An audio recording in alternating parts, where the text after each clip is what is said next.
صلی اللہ علیہ وسلم کے پاس ایک مہمان آ گئے رات کے وقت میں۔ جب وہ آئے تو حضور نے پوچھا کھانا کھانا ہے؟ تم نے کہا کھانا ہے۔ جھوٹ اور بھوک کو جمع کرنا منع ہے؟ کہا جی کھانا ہے۔ تو حضور صلی اللہ علیہ وسلم نے فرمایا ازواج مطہرات کے گھروں میں پتہ کرو کچھ ہے۔ حضرت ام سلمہ کے گھر میں پتہ کیا تو کہا یا رسول اللہ 4 دن سے روٹی نہیں پکی۔ حضرت زینب سے پوچھا تو کہا حضور کئی دن سے چولہا ہی نہیں جلایا۔ حضرت عائشہ صدیقہ، حضرت میمونہ، حضرت سودا، تمام گھروں سے بظاہر یہ دو جہاں کے شاہ ہیں، پر باز کچھ رکھتے نہیں۔ دو جہاں کی نعمتیں ہیں ان کے خالی ہاتھ میں، ہر چیز ہے پر فقر اختیاری ہے، کوئی شے نہ ملی۔ نبی پاک صلی اللہ علیہ وسلم نے مسجد میں اعلان کیا، فرمایا کون ہے جو میرے مہمان کو روٹی کھلائے؟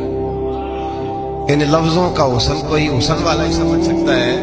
فرمایا کون ہے جو میرے مہمان کو کھانا کھلائے؟ تو ایک صحابی لے گئے اور اٹھے، وہ صحابی جو صحابہ میں غریب تھے، ایک انصاری جو غریب آدمی تھے، اگرچہ میرے محبوب کے غلاموں میں جو بڑے امیر تھے وہ بھی خرچ کرنے میں بڑے آگے تھے، حضرت عثمان غنی رضی اللہ تعالیٰ، حضرت عبد الرحمن ابن عوف، حضرت ابو بکر صدیق رضی اللہ۔ لیکن یہ غریب آدمی کا حضور میں لے جاؤں گا، میں لے کے جاؤں گا، یہ بخاری مسلم ہے۔ حضور نے فرمایا لے جاؤ۔ وہ اب صحابی گھر لے گئے اور بیوی سے مشورہ کیا، بات پہ غور کرنا، ہر چیز کی بھوک دیکھی جا سکتی ہے، بچوں کی نہیں دیکھی جا سکتی۔ وہ انصاری حضور کے مہمان کو گھر لے گئے، جا کے بیوی سے مشورہ کیا، کہا بھلی مانس گھر میں کچھ ہے؟ تو اس نے کہا تھوڑا سا بچوں کے لیے کھانا رکھا ہے۔ بچوں کے لیے؟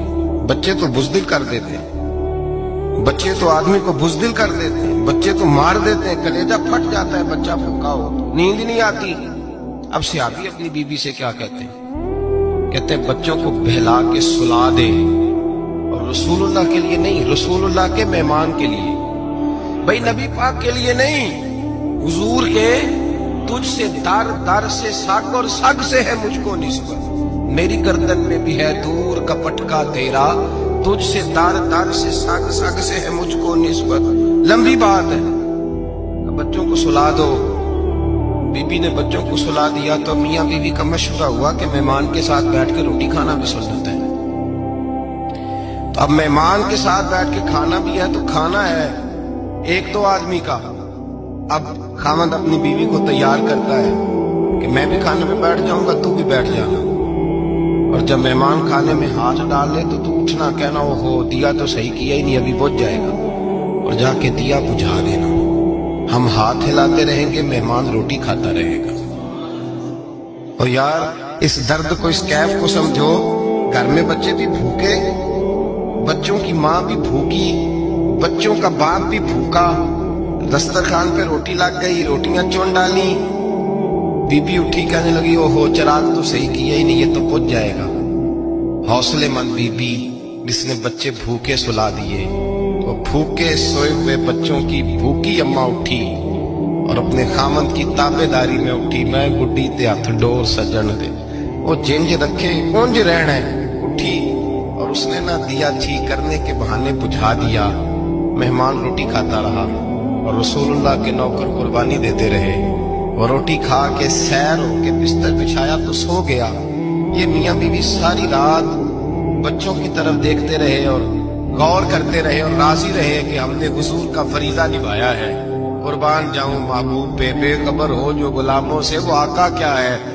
وہ صحابہ وہ اگر قربانیاں دیتے تھے تو جو اعزاز ملتا تھا وہ بھی بڑا شان والا ہے۔ صحابی کہتے ہیں میں فجر کی نماز پڑھنے مسجد آیا، پہلا قدم رکھا تو میرے کریم بولے، حضور نے فرمایا رات جو تو نے اور تیری بیوی نے عمل کیا ہے خدا کو بھی بڑا پسند آیا ہے، محمد مصطفیٰ کو بھی بڑا پسند آیا۔ اور پھر ایک لفظ اور ہے حدیث میں، ایک روایت میں کچھ جملے اور بھی ہیں۔ حضور نے فرمایا جب تو اور تیری بیوی رات مہمان کے ساتھ احسان کر رہے تھے نا تو عرش کا مالک تمہیں مسکرا مسکرا کے دیکھ رہا تھا، رب تمہیں دیکھ کے مسکرا رہا تھا، رب تمہیں دیکھ کے مسکرا۔ تر دامنی پہ شیخ ہماری نہ جائیے، ہم دامن نہ چھوڑ دیں تو فرشتے وضو کریں، پر میں وہ مسکرا رہا تھا کہ میرے بندے میرے رسول کی رضا کے لیے کیا کر رہے ہیں۔